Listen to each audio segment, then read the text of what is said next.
Tēnā koutou katoa, nau mai haere mai. Welcome to ConCove Tūhura's webinar on the Bystander Guidelines. Small actions, big impact in eliminating sexual harassment in construction. Ko George Makapatama ahau, kai whakahaere tūrua of ConCove.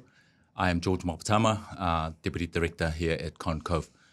It is my pleasure to welcome you all here today. For those of you who are returning to this mahi and kaupapa, no mai haere mai, and for those of you who might be joining us for the very first time, a big aroha and welcome to you all. And ConCove is the Construction and Infrastructure Centre of Vocational Excellence. We focus on research projects that drive long-lasting change, aiming to solve issues in the construction and infrastructure sectors through vocational education. Now, earlier in February this year, we hosted a webinar on the bystander theory of change. These were frameworks designed to tackle some of the toughest barriers for women in construction and infrastructure. Today, we're simply carrying on that weaving and that kōrero. This time, we're moving from theory to practice, looking at how organizations can take the bystander guidelines and apply them in real workplaces. And here's the reality for us to consider as we shape the kōrero today, whānau. And the reality is confronting for us. Sexual harassment remains one of the key reasons women leave the sector. I'll let that sink in a little bit. Hostile work environments, bullying, family unfriendly practices, and even non-gender neutral equipment are all barriers that limit greater participation. Despite efforts to diversify, the sector's gender balance has barely shifted since 2015. And the Human Rights Commission reports that nearly one in 3 workers have experienced sexual harassment in just the past 5 years. That's why these guidelines matter. They're about leadership, practice and action, practical action, and empowering everyone to play a role in creating safe, respectful workplaces. I want to acknowledge that this discussion deals with sensitive topics, so please be kind to yourself. If at any time you need support, please refer to the resources we've pinned on our chat, or simply take time out. Like I said, be kind to yourself. We'll have a Q&A at the end, and the recording will be made available as we have done with previous webinars. And please feel free in the meantime to drop your questions into the chat as we go. Now, it is my pleasure to introduce to you my fellow panelists, and I'll let them do that. I'll simply pass the rākau over to Suzette and then to Kay. Nau mai haere mai koroa. Thank you, Mark. Kia ora, everyone. Thank you for the invitation again to come and speak today. It's been my pleasure. My name is Suzette Dyer. I work for the whare or Wānanga o Waikato, and I'm a senior lecturer there. And the mahi we're talking about today is developed by Kylie Tafford and I, but Kylie can't be here today, so I just wanted to acknowledge all the work that we've done together. So I'd like to pass on to Kay. Thank you. Kia ora tātou, ko Kay Allardyce Screen tōku ingoa. Thank you also for the invitation to come today. I'm proudly here representing Te Aotearoa, the Manawatu Gorge rebuild.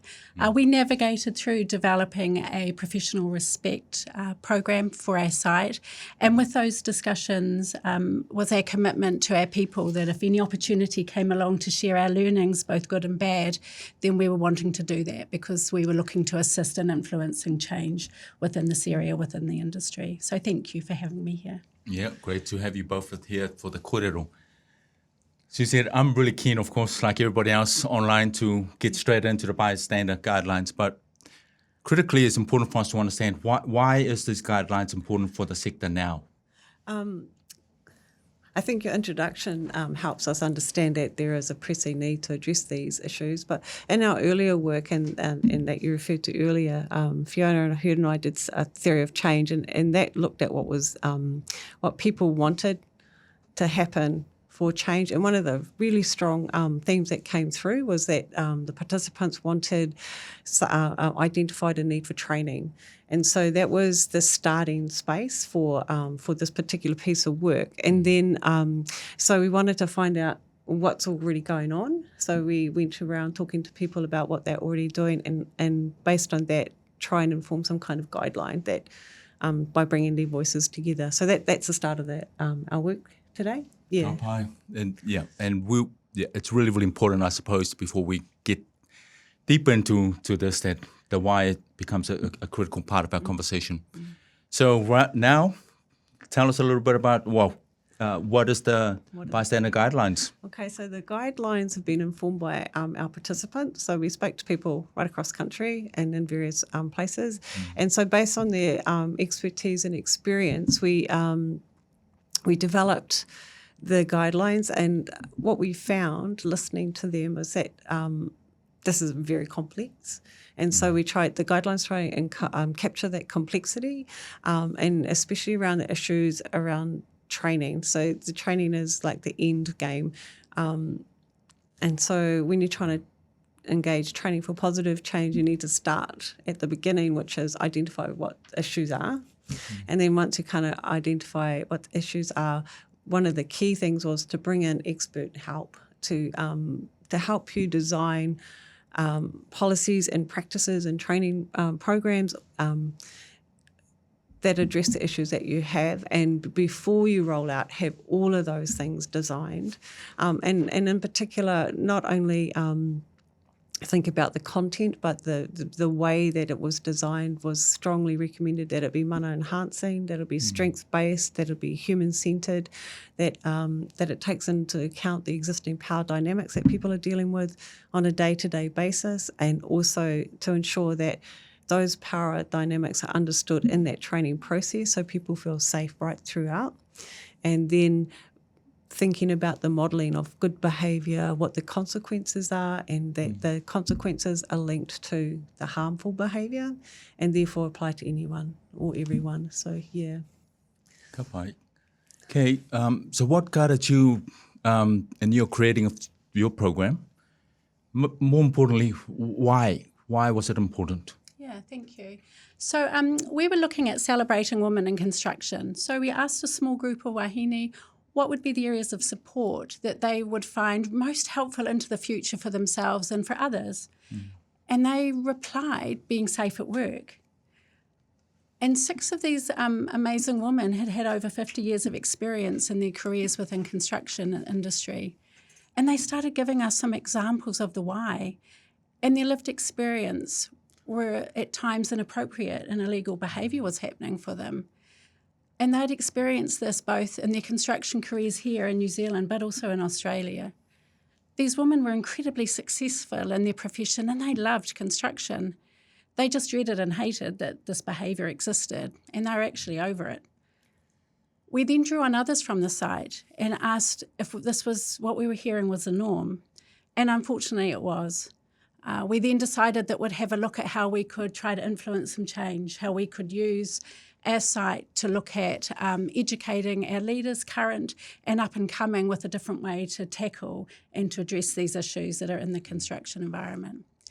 We wanted a program that was safe, sustainable, and we didn't want it labelled a sexual harassment program. We knew that sexual harassment toolboxes happened year after year after year with little movement in actually the behaviours or any behavioural change. We landed on professional respect program, as it also encompassed racism, diversity, ageism, and all forms of harassment, including sexual. I was really lucky to bump into Nina Herriman at a Conco focus group, and I talked about us wanting to start a program. She kindly guided me to an amazing duo of Mel Cavendish and Rachel Harrison, who then walked us through our program safely and in consultation with our people. They didn't tell us what to do, they guided us, and I think that these guidelines would be really, really helpful, but they're exactly that, they're guidelines, right? Ultimately, it's a piece of paper. A piece of paper can't change your culture, but it can give to provide you some support and understanding around the foundations of what your program could look like, and hopefully provide some safe changes with that. We acknowledged and we knew that each of our businesses and environments were different. We had 5 big businesses, 5 iwi, as well as incredible amounts of subcontractors coming and going from our site.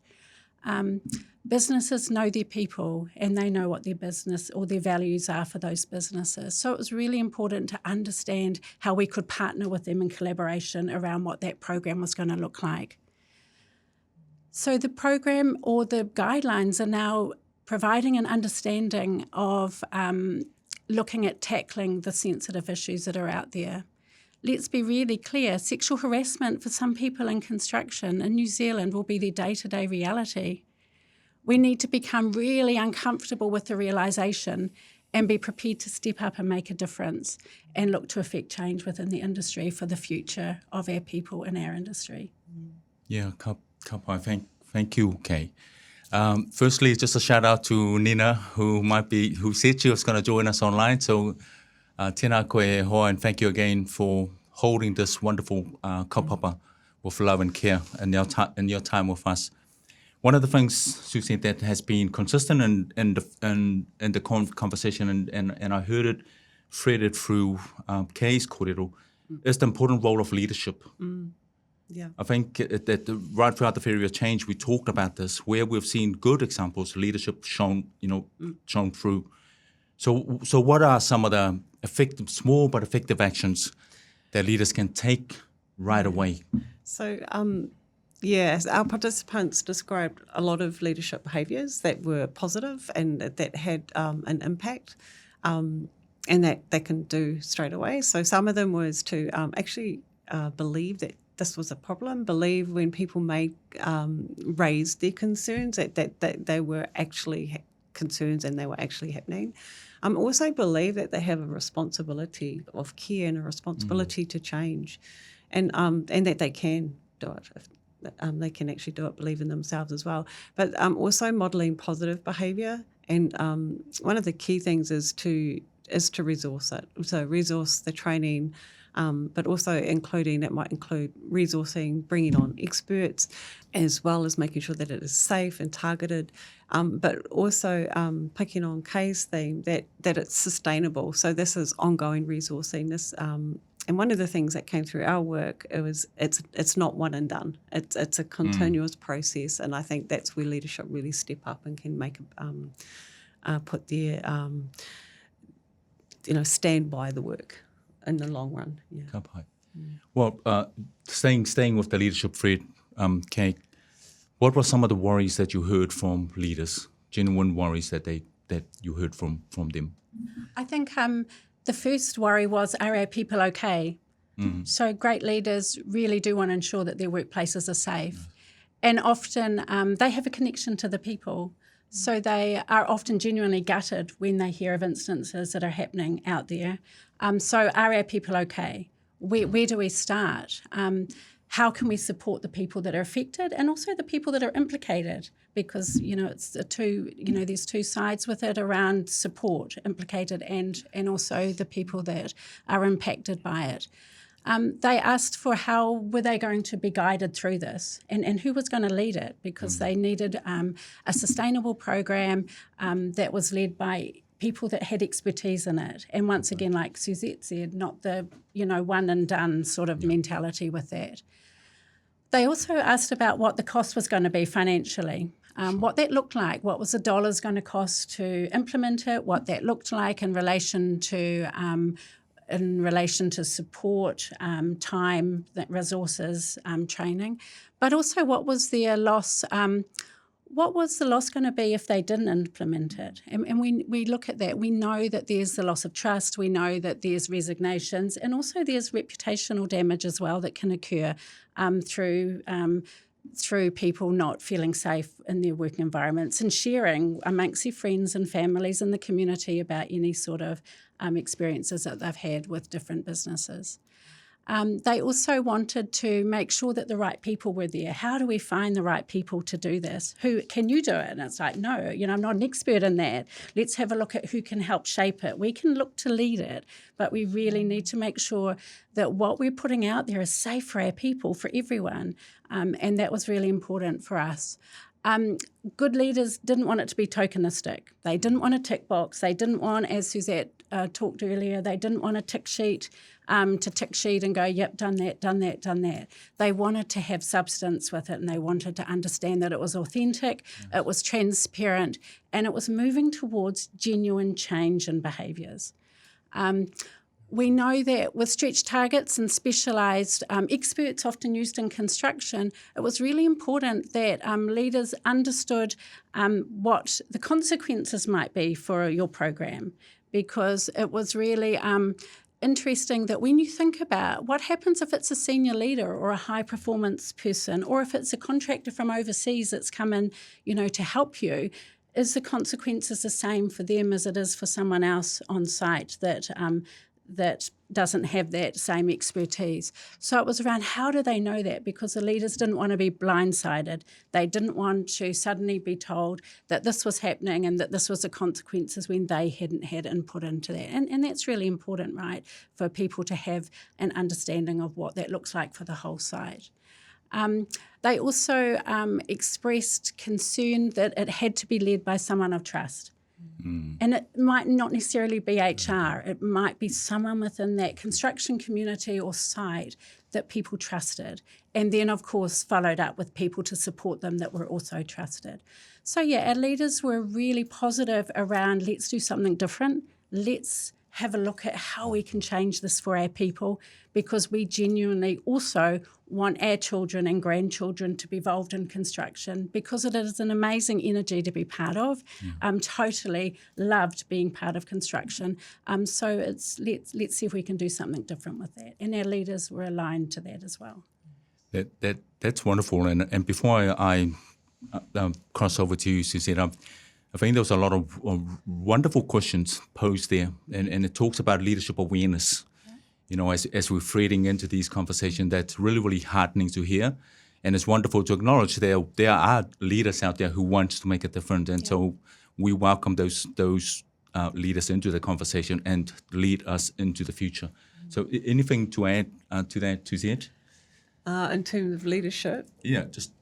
Or addressing the concerns that were raised? Yeah, I think we can move straight into that. Yeah, so I think some of the concerns that were raised among our participants, which kind of build on what Kay has said, that there was a genuine concern that we would, as in the research team, would produce a checklist that did more harm than good, and pose as if you just did all of this stuff, everything would be fine. Such a list, as Kay has already pointed out, have been used for decades now, it would be fair to say, and have had very little impact. And it does. And we think one of the reasons it has very little impact is because it doesn't capture the complexity of the issues that are involved, and so they don't actually unpack what needs to be unpacked in order to change behaviour. So for us. We really listen to that concern, and we in our development of the guidelines, it's not a checklist. It's like there is this complex series of things going on, and here's some stuff here, and here's some stuff here, and here's some stuff here. So when you do it, come to address these issues, here is some things you need to look out for. These things have been distilled from our participants' experience and expertise. So they're people working in this space and very, very good at working in this space. So we then created a draft guideline and we sent it back to our participants to say, have we captured your voice? And we got very good feedback from that. We got some additional feedback, which we then embedded in the final. But then we sent it off to, we involved another group of people who weren't part of the initial data collection, for want of a better word, and said, what do you think? And they similarly gave us really positive feedback to go, yeah, this actually helps us understand where we might start. So I think that's how we addressed the concerns that came through that research process, is to listen to their voice, which is actually what we're asking people to do, isn't it? Is to listen and then to respond. So, yeah. It was great to see that both for when we talk about the leaders and what participants shown, that there's the element of this should never be a tick, checklist. It needs to move beyond that. So, Kay, over to you. So, could you share with us examples of where your program has already made a difference? So we provided expert-led day sessions with our leaders, our site supervisors and people across our project. This challenged their beliefs. It also challenged their conscious and unconscious bias. And that this led to robust discussions around it. And that what happened was that they would come back and that they would say to me, I never thought about it. I never thought this was happening out on site. It wasn't their lived reality, right? And they were saying, do you think I might be part of that problem? And it's like, well, it's something we all have to look at. I have to look and check myself as well, right? We all have a responsibility to do that. So what it did was the scenarios that we worked with, and it was about them understanding that even if it's not your lived reality, that you have to have an understanding of how you can navigate through that to support your people within your sites, right? So part of the program also allowed one-on-one confidential access to the professional respect team. I was very fortunate that as a registered nurse, I sit with confidentiality as a core of my values, beliefs, and my profession. So we were able to have those conversations with people that wanted to talk about what was happening for them. Some of them just wanted to vent. Some of them just wanted to get off their shoulders and allow it to be free. And they didn't want it to go any further. And I had to respect that, you know, because that's what this was about. This was about a program that looked at putting the person at the centre of the universe for them, and that we had to be guided by them. We had no right to take it off and do what we thought should be done with it. We had to leave it with that person. And that was really difficult at times, but we committed to that because that's what that was about. For some people, they wanted follow through and they wanted follow up. And we were very clear around what that looked like and what that could look like. And once again, we were guided by our people to guide us with what they were looking at for that.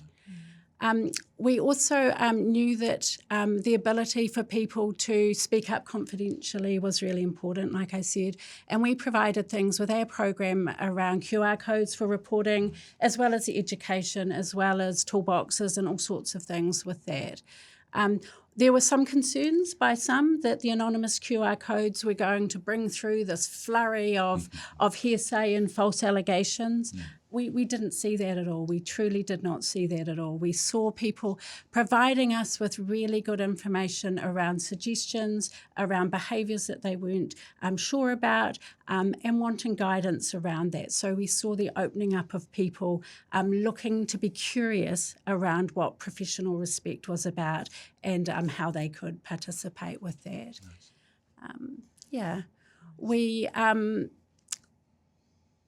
We also heard feedback from our site that following the education that some of the conversations or banter, if you could call it that, in the good old days was being shut down by some of our site leaders, that they were understanding that perhaps it was starting to creep into areas that it shouldn't be. And for our project, we had green for great behaviour, we had orange for nip it in the bud, let's discuss that and nip it, and then we had red, which was where we're heading into some of the more serious misconduct and actual illegal stuff. So those were our guidelines around that, and we were hearing that our leaders out on site were really starting to nip it in the bud and closing down anything that they thought was perhaps starting to lean into maybe going into areas that it shouldn't be doing that.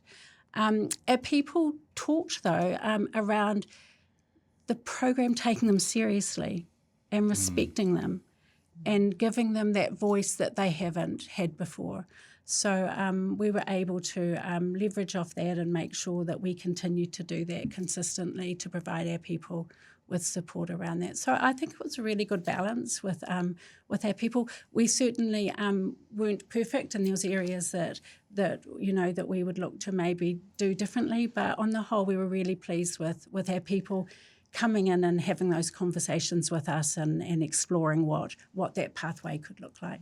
Very nice. All of the elements that we sort of touched on so far inevitably are weaving towards this notion of culture within an organization, right? So how are you both, this is the question for both of you guys, what impact are you seeing on workplace culture when these practices are embedded? Suzanne, I'll start with you.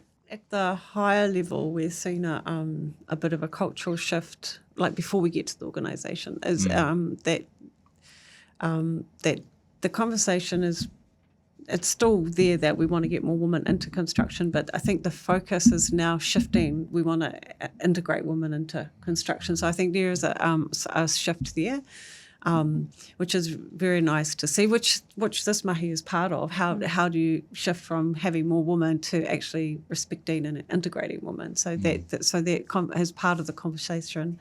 And I also think there is, it's coming through from the people we were talking with, that there is a shift in what is deemed acceptable behaviour. So I think there was put up with behaviour, and there's been a shift to say actually it was never acceptable, but now we don't have to put up with it.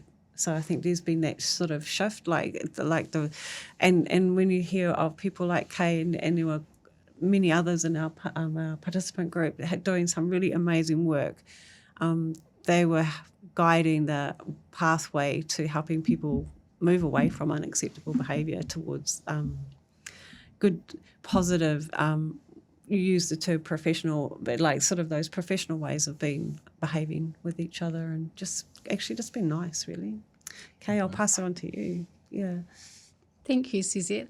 I think you're absolutely right. A generation that's coming through is expecting more from us and more for their employment, right? The mahi that they do, they want to be acknowledged and they don't want to put up with this behaviour that's out there. They are not going to accept it. So we have to change. There's no good saying this was my day back 40 years ago when I did the training, this was how it was. This isn't the way it is now, and that we have to make sure that we ensure that we look to the future and that we safeguard our children and our grandchildren moving forward in this environment. It's not okay, and we have to move towards that. I believe that the awareness education is the huge part, because that was a little bit surprising to me when we talked about in our scenario some of behaviours and what was acceptable and what wasn't acceptable. And that was hugely variant. And you know, we have to be incredibly aware of that we're all so different, and that it's important that we understand that common expectation around, you know, being kind to each other, understanding that we need to respect each other and do that. People might say that your program's a waste of time, there's no need for this, that there's no issue in our business, we're all good. But I just say take your rose-coloured glasses off, have another deep look at that, and if there's not, great. You know, maybe you could role model what your business is doing for others, but be really, really careful around dismissing that this doesn't happen in your business or on your site, because deep down I can tell you that there is an issue out there for a lot of places and a lot of companies around that. We found that the culture around speaking up changed. You know, that people felt safe to speak up, and that they were able to share their experiences with the focus groups, with Suzette's groups, and that it's part of their reality that they could talk about what was happening for them. And that was really important for us. People also found that at times their experiences that they shared were soul-destroying, life-changing for some people in these instances. And for some who had spoken up, they talked about how it was career-limiting for them to do that. New Zealand is such a small country, and with the construction industry, it's even smaller, right? So some of our people talked about that their names were being brought up regularly around speaking up, and that they had concerns that it was career limiting for them. Now, whether or not it was, I can't talk to that, but that's what our people were telling us, that they then stopped speaking up because they wanted that promotion, or they wanted to move on to another area or another job, and that they felt that that support might not have been there for them due to that. So that was really important for us. I think it's really important to understand, once again, that the guidelines are just that. They're guidelines. They're there to help you navigate forward and develop a program for your business or your site or your area. based on your values for your people, right? Because you're the one that knows your people and your values and what your expectations are. We're not here to say this is what you have to do. We're saying these are some guidelines. Why don't you be curious about it? Have a look, see if this can help you, right? We want our children to want to stay within construction, and we want diversity because that's hugely important. And we want our grandchildren into the future also to choose construction as their career pathway, because like I said, it's a great profession to be part of. It's got huge energy, huge initiative, huge respect within our country, and why not have our children be part of that? Thank you both for sharing what you have shared so far. So we are now into the Q&A, and please, for those of you who are online, put them through. We've created for ourselves to have these conversations. We do have a question. Is there any advice for leaders to address the concerns? The concerns around their worries, reassure our leaders that this is not just a construction issue, right? This is not just a construction concern. This is a societal issue and experienced by all professions and trades. It's not isolated to us. Yes, we do have isolated episodes, but we're asking for an opportunity to try and change the behaviour in a different way. I would also encourage them to make sure that their people are at the centre of everything that they look to do and look to provide.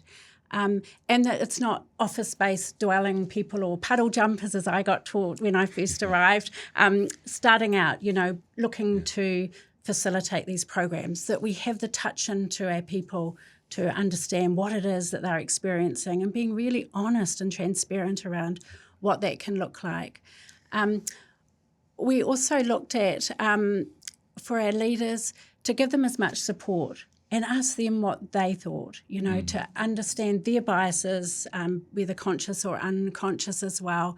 So then they could look to do their own looking inward and address any issues that they might have before taking out this.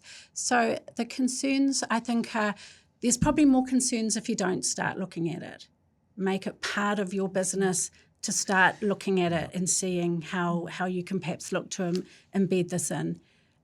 If you have experts around you to guide you, anything's possible, and our people deserve that, right? Yeah. Thank you. Well, let's just keep an eye. How are we doing with our question? We got another one. Here we go. How can leaders and managers better support a culture change? So we sort of touch on these elements. Anything else that we can share that will deepen what we've already shared already? And supporting the shift that we need to make.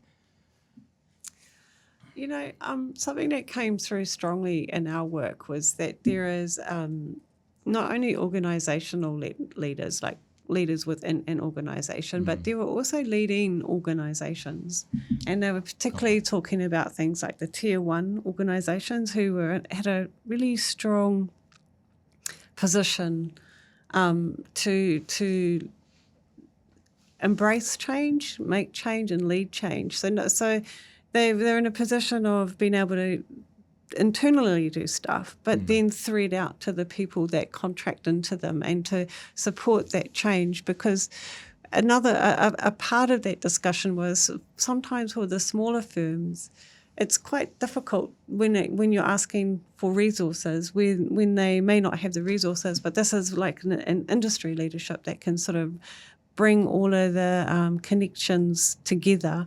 And there was another level of leadership as well, and that was at the government. We spoke to some amazing people who worked at different government departments and agencies, and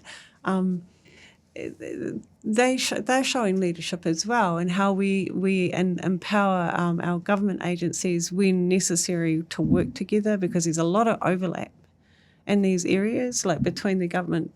Like, for example, the legislation says don't do this, ACC pays for it when it's not done. So we see the overlap and the like being able to work together and lead in this space. So I think our leaders are everywhere and how we bring those leaders together, I think, is something that's really amazing for when we start to look at how do we better support change. So I think we have to be big in our thinking of who the leaders are in this space. Yeah. Yeah, I think that also that when we looked into it, that it was really important that the leaders look to first acknowledge that they may be concerned and be prepared to be shocked to what they listen and what they hear, and to be proactive without judgment. Because I think that's really important for supporting a different culture, for our leaders that are having to address and look at this. We were very fortunate to have Tony Adams as our project director, and he fully supported us throughout our process and was instrumental in ensuring that we had resources needed to get experts involved and to guide us. And we had another team that was a professional respect team that were hugely dedicated to this. We had weekly meetings, and we, did a lot of mahi in the back trying to make sure that we kept this safe and sustainable. But we've got to know our people. We've got to spend that time knowing our people and having that connection to them, because connection's everything. So I would say connect in with your people, know your people, be prepared to be shocked, and to just start doing it. Ka pai. And don't be shy to continue shouting up, people and whakamana, those who are doing this wonderful mahi. Yeah, absolutely. So here's another question that's come. What do you think is a good way to propose this program into the workplace? How do I ask this safely? Nice. Especially as there are a lot of male leaders in the workplace. Beautiful question. Yeah, we've got to take a moment, right? That's a really powerful question to have been asked. Did you want to? Yeah, I think that if you start off by understanding why the why is behind that question, and then framing it in a way. Sometimes also that it might be that you don't do it alone, that you get other voices in that have similar thoughts or queries or wanting to take it further, and you gain that circle of support where you have that to take it forward. Because then you can bounce ideas off, you can start to talk to people around what that could look like. Because, it is daunting to suddenly open up this maybe can of worms and see what's in there, right? It might turn into snakes. So it's really important to make sure that before you take that first step, to maybe consider you and how you're going to do this, and make sure that you have a circle of support that you can, leverage off as you navigate the start of this. But you have to start. Ka pai. But just make sure you got the support to do that to start with. Thank you. Yeah. I can answer this one. Right. So the next question is, what role can formal vet play in supporting the change? This came in through quite strongly that there is definitely a role for the education training space. And they're part of the things that in this space that are being done were following up when their students brought issues to them. So that was one thing they were actually doing. Another part is actually modelling the behaviour, modelling the professional behaviour within the course space, whether it's in a classroom, wherever that course space happens to be, so modelling those behaviours. There was a lot of talk about trying to design a specific course, but at the same time that was recognised by the people who our participants who were working in the space, that it's actually quite challenging to do so, because the funding is for skill-based training, and so it was very hard to actually they were saying very hard to put up a course and actually have it approved and funded, and therefore to run. But there were those kinds of things that can be done in relation to, this is our behavioural norm. This is how we treat each other within the this teaching space, our training space. So that's a place to start. And they were, very interesting, very concerned people about having safe learning spaces. Yeah. Okay. So we do have another question there. How can leaders role model bystander behaviours themselves? At the back of the question that's been asked, and we're talking about, how do we respect people's courage to speak up as part of that. That's such a tension point, but it talks to the necessary tension that's required for change. Both, we on one hand, we're wanting people to come forth and speak up, and as I hear you say, Kay, reinforcing their safety for them and their process, but also how leaders can receive and guide those conversations in a way that keeps everybody safe. So, how can leaders role model bystander behaviours themselves?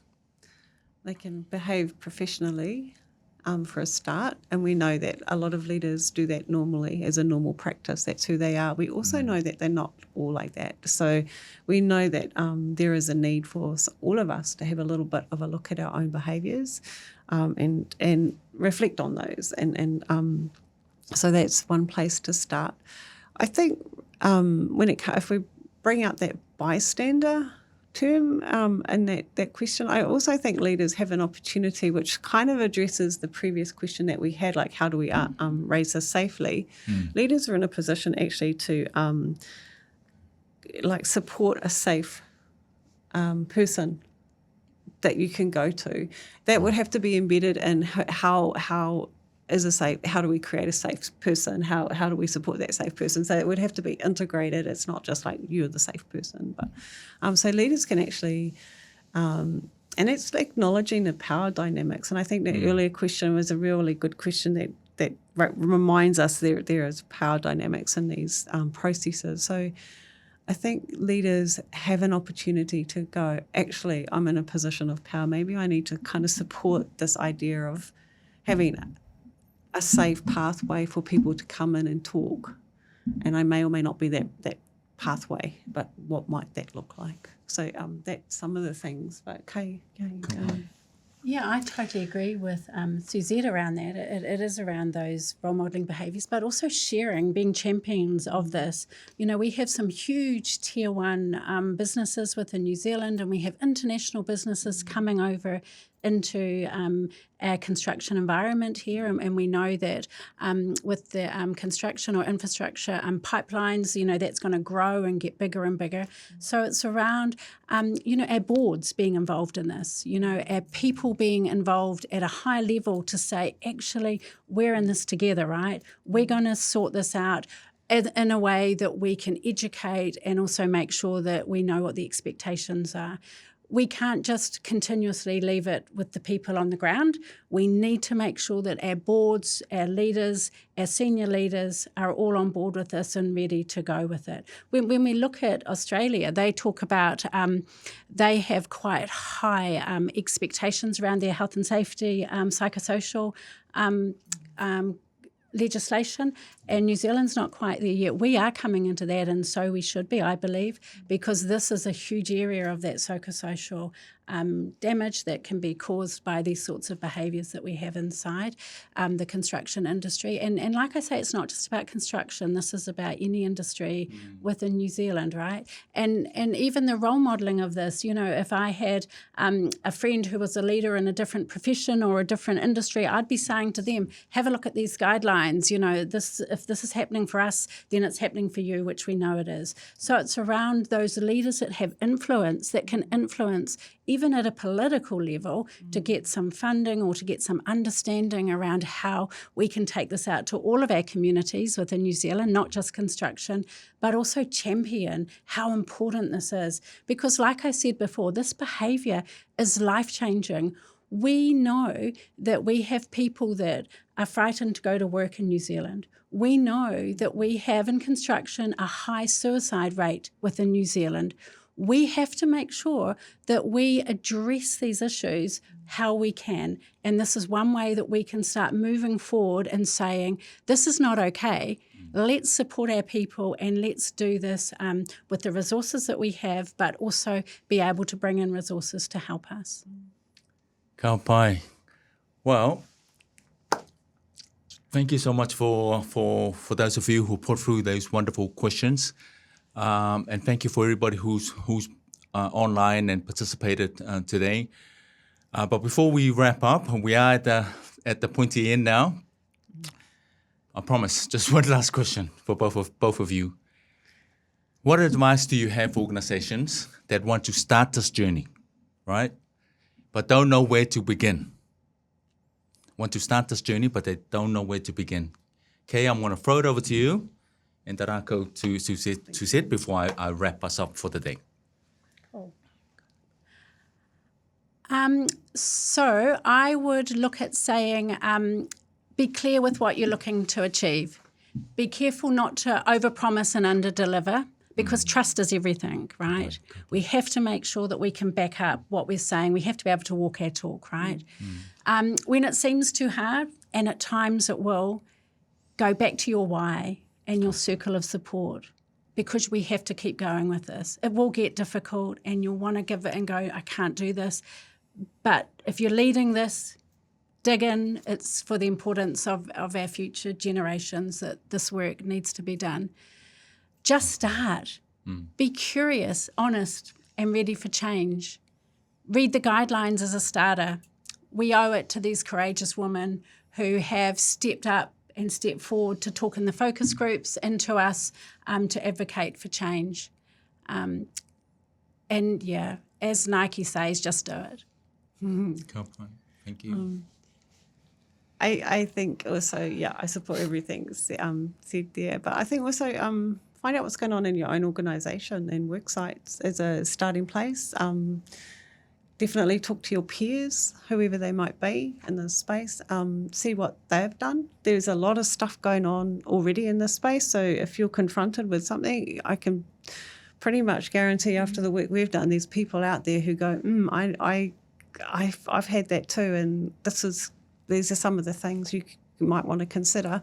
I think when we look at, I'd like to reaffirm what Kay said, the guidelines are really kind of useful as a place to start, because they alert you to the things that all of the people that have done this stuff before became aware of in their process. So they go, make sure you got the legals right. Make sure you get the expertise on board. Make sure you got the packages all sorted out. And really, really valuable insights. And I'd actually like to thank all the people actually who came to our focus groups and who shared their stories with us and who actually gifted us all this information then to turn around and share back to the community, because it's an amazing thing for people to do, and I think really would like to say thank you for that. Thank you. Well, on that note, I just want to share my gratitude and thank you so much for the wisdom that has been shared, your experiences that you've shared, and your continual champion of this very important mahi. So thank you for holding the space with care and love. And I do hope that all of us who are listening and online today, that we continue to grow this freedom. And Kay, that was something that you and I talked offline about. Where do we move from here? So it's important that we continue to come together, find ways to come together and share what we've been doing.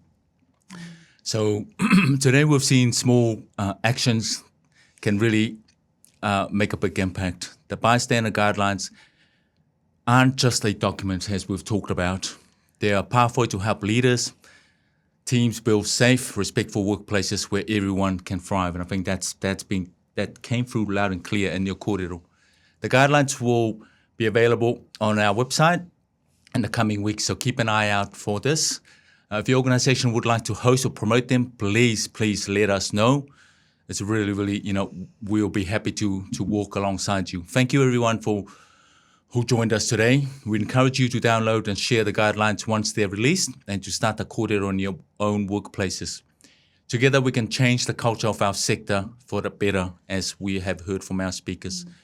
So before we close, a quick reminder, what's coming up for us as ConCove. Our next webinar is Unlock the AI Future of Vet Assessment on the 23rd of October. So please tune in for that. And it's free, as always. Register now on our website. Ngā mihi nui, we look forward to seeing you again. Ka kite.